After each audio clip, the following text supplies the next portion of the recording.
A very good morning from the Shire, and I call it the Shire because this morning we've managed to pass through Derbyshire, Warwickshire, Staffordshire and Lancashire. So very much we're off on a journey today, and if you can't tell by everything that's behind me, we're actually here at Drayton Manor for the first time this year, and for the first time in about a whole year as well. Now they've got the 75 year celebration going on, so we're intrigued to have a look around the museum, see everything that's going on in the park, and for the first time ever be jumping on Gold Rush because we've not been since that's been open. Now if the voice is slightly strange, I do apologise in advance.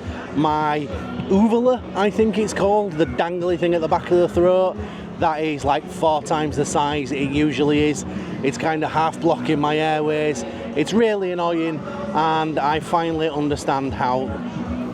I'm not going to go there, guys.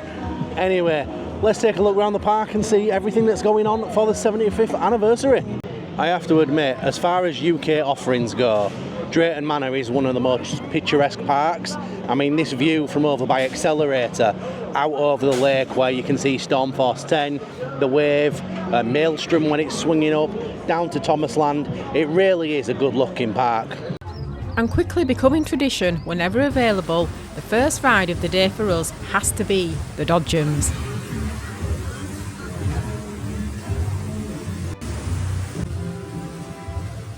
And then it only seemed sensible to jump on the Jolly Buccaneer.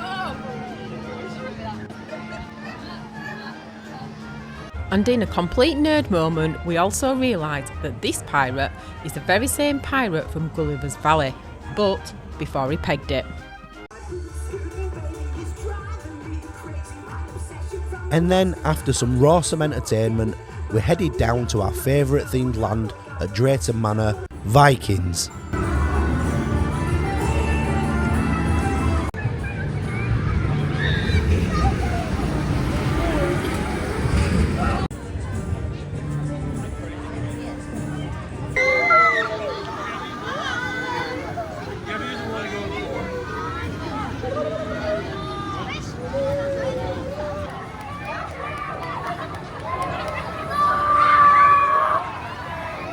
And then we headed into Frontier Falls for the main reason we were here today, for our first ride on Drayton Manor's newest roller coaster, Gold Rush.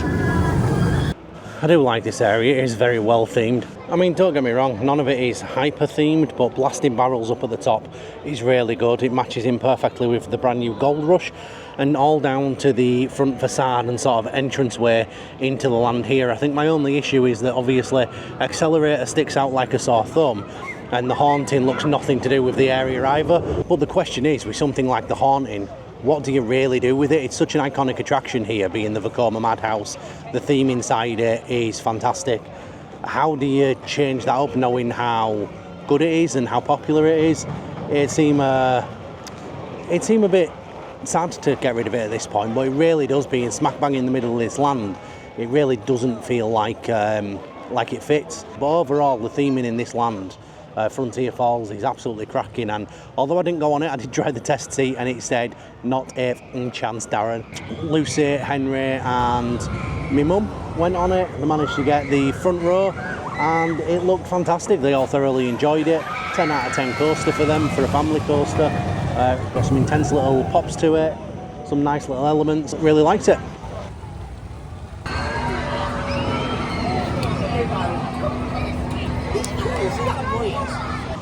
Now we're down in the backland. I don't know if it has a name here at Drayton Manor, but we're going to skip the Wave because Lucy and Henry went on it last year and they didn't particularly enjoy it, but it is a quaint little area. You've got this spinning swings ride over here, which we're going to get one in Disneyland Paris as part of an up-themed little attraction down on Adventure Way.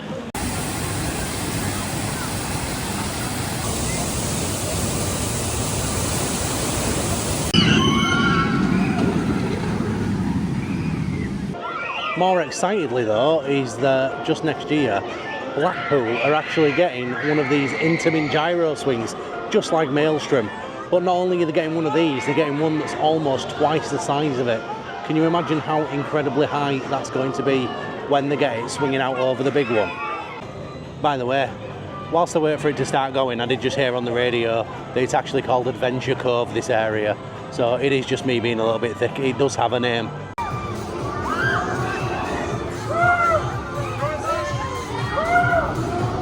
We're coming in here tomorrow as well, okay?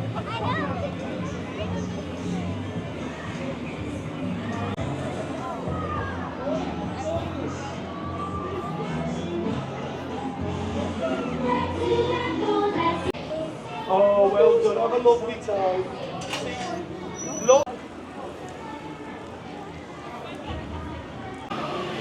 Right, so we've actually come in here to Thomasland because you're never too grown up for Thomas. In fact, when Henry was just like a wee 4 or 5 year old and we used to have to watch Thomas all the time, quite often we'd watch the new movies before Henry watched them with us, because obviously kids talk all the way through it, cry the way through it. So we'd watch it first without him so we could see it, because Thomas and Friends is just cracking. But you got all of the children's rides in here. Old Toby spinning around. You've got Jeremy's Flying Academy, I believe it's called. Sodor Airport. Somewhat with the fire trucks. It's a grand little themed area, and Thomasland has been incredibly popular for the younger demographic. And what I am surprised about though is when you look around all of Thomasland, and all of Drayton Manor for that fact, it's really quiet today.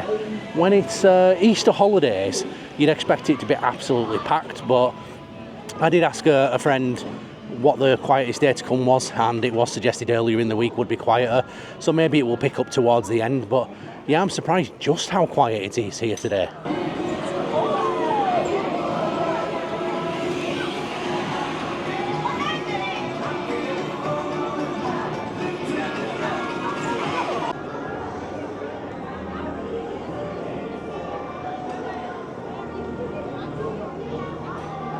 You see, and this is what I mean by it being really quiet today. If you just watch that little clip there, Henry and my mum managed to get on one of the rides completely by themselves, and that's kind of the story of this entire area at the minute.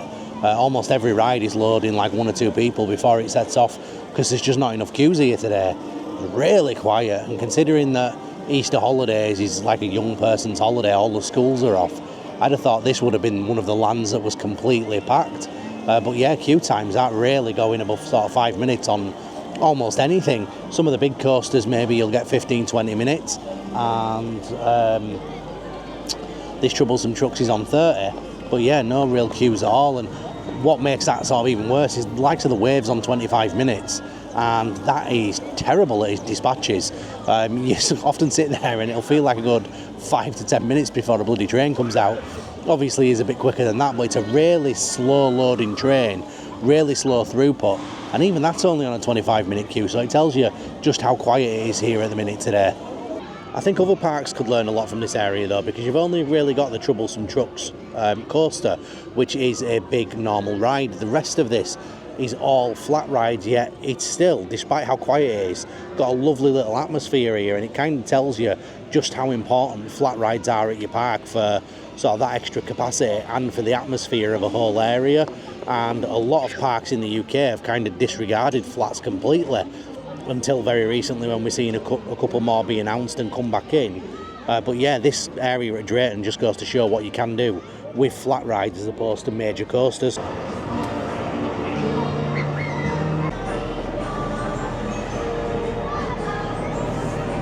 It's going to do a turnaround, isn't it? Right, we're going to take the day off with a little stroll around Drayton Manor Zoo. And to be fair, out of all of the UK theme parks, that has to be the best signed entrance to anywhere.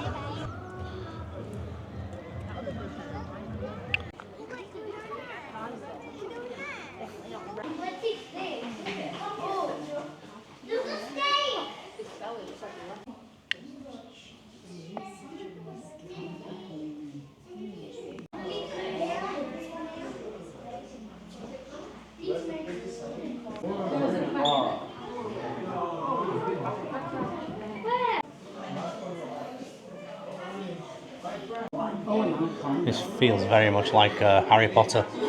If I start talking to it, is the window going to fall out? Like the Three Amigos. Nagini, Kill! It's the Tamarind Trail, which should be monkeys. Now, if I remember from last year's vlog, we didn't see one monkey. So, just one monkey would be a bonus today. Oh, we've seen one monkey today. In fact, he's got a mate down there, so there's two of them. So we're already way ahead of last year. In fact, there's a golden lion monkey elsewhere. What was that noise? It was good this year to see actual monkeys on the monkey trail. It does have a sign on the outside, actually, just to say that it's part of their conservation method. They're not dancing monkeys, if you will. It's all about their happiness. So they've given them the opportunity. If they want to just hide away all day, they can do. If they want to come out and show off, they can as well. So you do always take a chance coming around to see them. They're just not interested. But a few of them out this time, which were good to see. Probably the main attraction here at Drayton Zoo is the beautiful red panda, which is up just on the roof over there. He's not coming out to play just yet, and you won't really be able to see him on camera, but honestly, in person, they are beautiful, beautiful creatures. See, I'm just sat now having a bit of a breather watching the gibbons, because they are absolutely hilarious.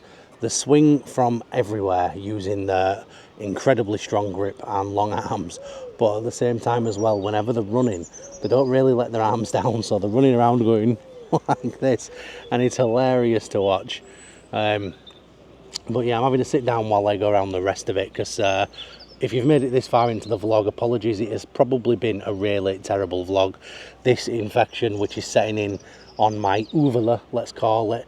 I don't think it's necessarily a throat infection, but it's bleeding. There's some awful gank coming off it. I know you don't want to know, but it's kind of getting the better of me today, so I haven't done a hell of a lot of talking and vlogging, and for that I do apologise. But yeah, I'm just going to have a rest here, capture the little bit of breath I can get at the moment with this thing in the back of my throat, and watch the gibbons do the funky gibbon. I always feel really guilty when talking to people because I completely forget to ask their names, and it feels really rude of me, so apologies in advance for anyone I ever do that to. But I've just been speaking with an absolutely lovely zookeeper in charge of these gibbons, just doing the rounds. She's stayed and spoke with me for absolutely ages, going through a lot of the processes and things that happen behind the scenes here. So really appreciate the long chat. It's really good when someone's got that passion, not only for the job that they're doing, but for the customer service as well. They want to bring them sort of into the fold and tell them all about what's going on. You can tell there's a real passion there. But yeah, they're just having to do laps around here because they are just waiting for the male gibbon, who's been a bit of a pain in the arse, to actually go into the right area so they can lock one of the cages down and they can then go in and clean, because by all accounts he's a little bit of a grabber. Yay. Can we do head shake? Can we do clever nod? Hey. Hello. Hello. Did you hear him? He talked. We're going to say it on camera. Hello. Yay. Well done. I hope the microphone picked that up, because this bird can not only talk, it can dance. That is one clever old bird. It's my favourite bird I've ever met. He's great. He said hello. Hello. Hello. It's a very polite bird, isn't it? Right, well that's it, done for our day here at Drayton Manor. And I've had a terrible day when you talk about how I felt. But being at Drayton, I've actually had a really good time. There's nothing, and I do like to complain when something's not up to par. There's nothing here that didn't really feel up to par. Food prices were good, food operations were good, ride operations were good. The wave, I feel, is the slowest ride here. It takes forever. We didn't go on it anyway because Henry and Lucy just really don't like it after the first time they've tried it with the new sit-down restraints.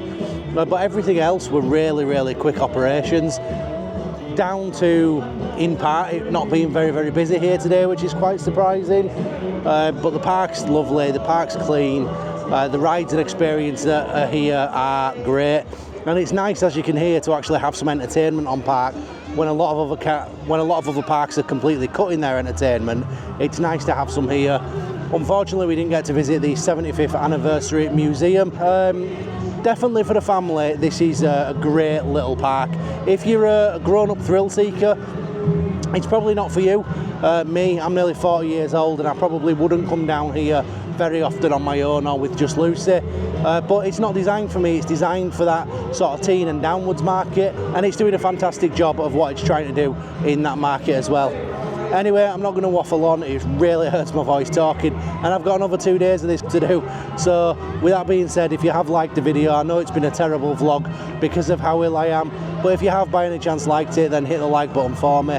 If you want to see more, and generally they are a lot better than this, they do improve, please subscribe as well. We've got another couple of days down here in the Shire, and then we're off over to Europe during the year as well, and many other local park vlogs too, news, reviews, all that kind of stuff. Hit the subscribe button, it is appreciated, and then leave a comment down below. Let us know what you thought about Drayton this year, what you think they could improve going forward. And with that being said, I'll catch you on the next one. Goodbye.